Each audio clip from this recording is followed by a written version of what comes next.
Our number one principle, these are like the 10 Commandments.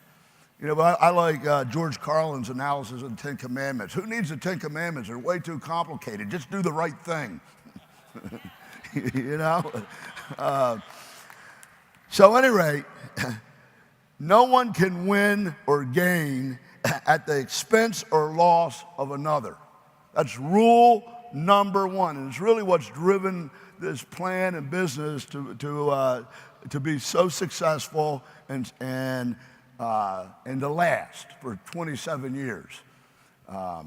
You know, 364 companies, by my last count, which was over a year ago, tried to do what we're doing and failed because they don't know how to do it.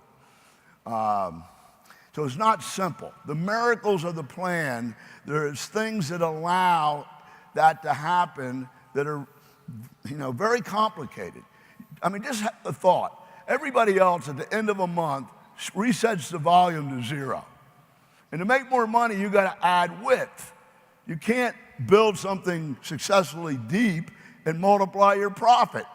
Okay, so you got to go wide. And once you go wide, everybody's in competition. You have to handle it all. You have to repeat that under them or they'll quit because they got to make money too.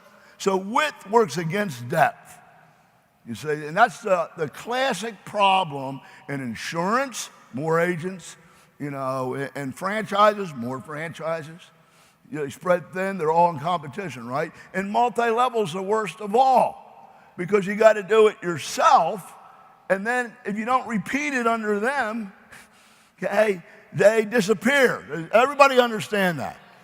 So we don't end it at the month. We keep the volume in there for a year with unlimited credit and unlimited search with no dilution. Dilution means you get 10, you get 8, you get 6, you get 4, you get 3, you get 2, you get 1. And if a star comes in below that, and usually that's where they do come in, it's off the pay line and you get nothing.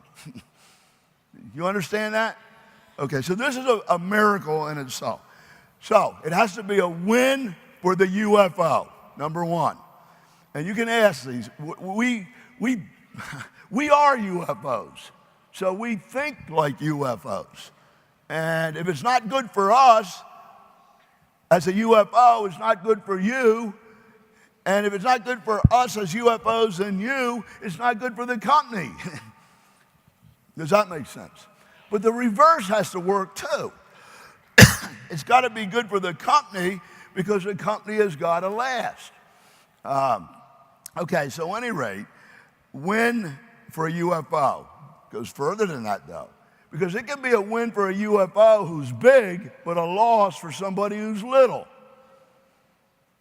Didn't think of that, did you? So, you know, there's a decision to be made. It benefits the big guy and doesn't benefit or cost the little guy, or vice versa. But if you're stuck with a choice, you have to go with the little guy over the big guy because the little guy makes the big guy. That makes sense? Then there has to be a win for the UFO, win for the smaller guy downline, win for the bigger guy upline, win for the company, and what about this one? Win for the customer. Don't cut off the blood, right? And believe it or not, a win for the supplier. You know, now not a big win. We know what they're making. They got to make something. You don't want your suppliers to go out of business, right, Marty? So it's a win, win, win, win, win, win. And so now the next principle that drives our thinking, like the 10 Commandments, okay, you know, that thou shalt not covet thy neighbor. What the hell does that mean? You know, I'm human, she's beautiful.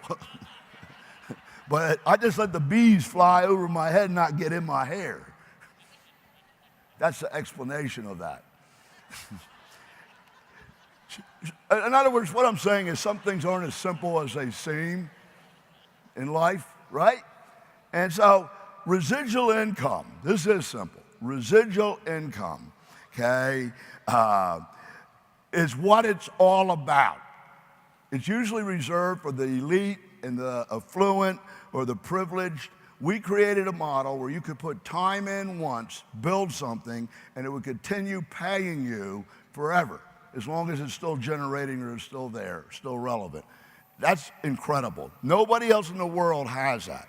You can have all types of stores. You can be a big high-level doctor or lawyer, but you got to still run people through the office. You're exchanging time for money. You have the miracle.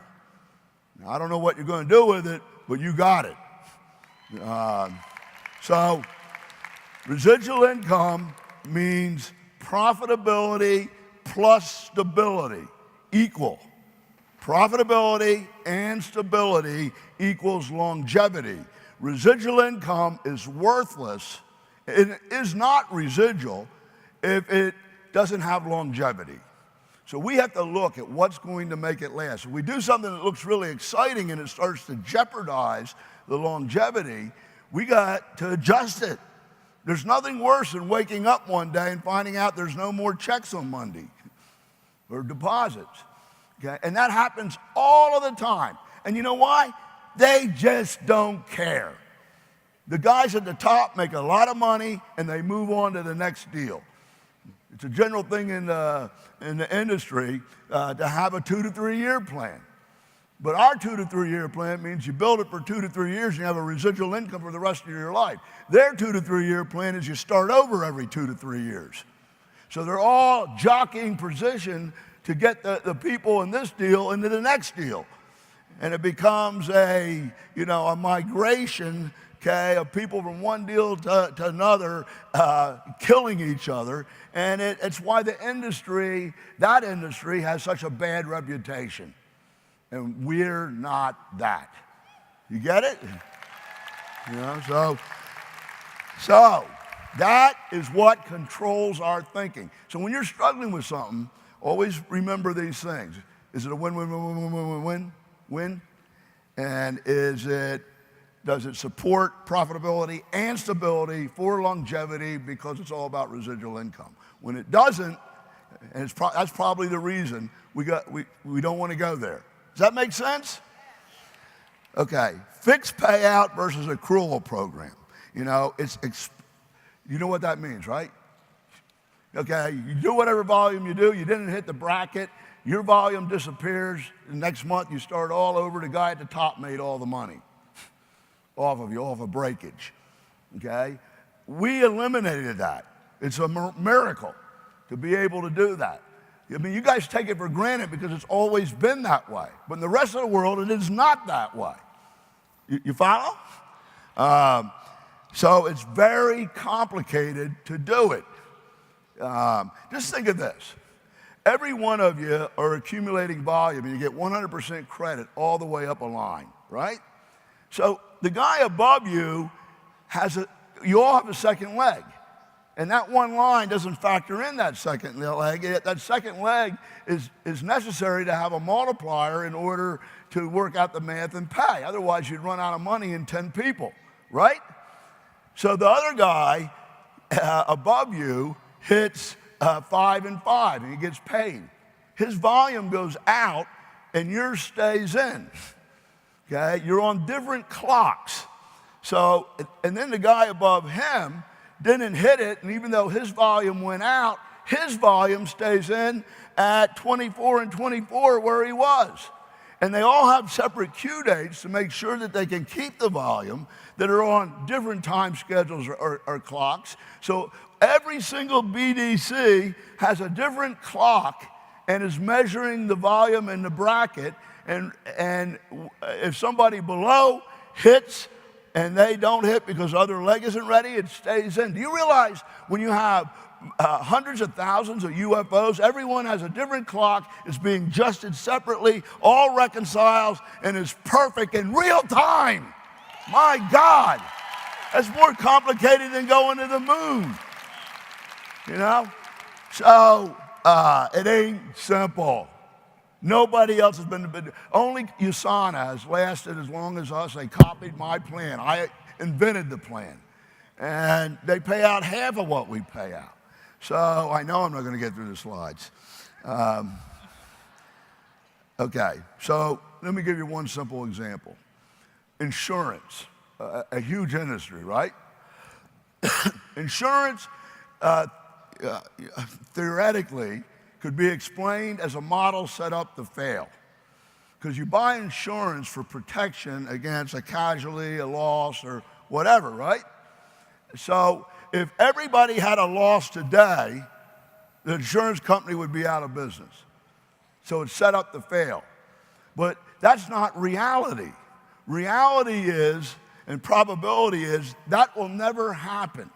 In mathematics, you take probability math and statistics and create actuarials, okay? So there's certain things that are so improbable that you don't need to worry about them, but whatever the risk level it is, you offset it by the premium. You have to pay more, and that balances the math. That's requirements in market America.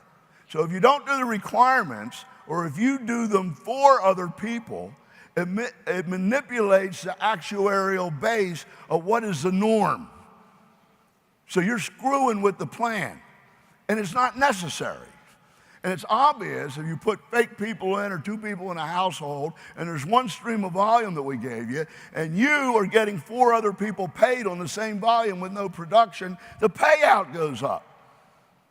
Now, I know it was just like entrepreneurial zeal and being sharp and edgy and, maximizing, optimizing. And that's fine, but you got to realize when you do it and it's out of bounds, okay, you're destroying yourself. And we won't let you destroy yourself because it destroys everybody else, and that's why we stop you. Okay? It's good enough the way it is. Does that make sense?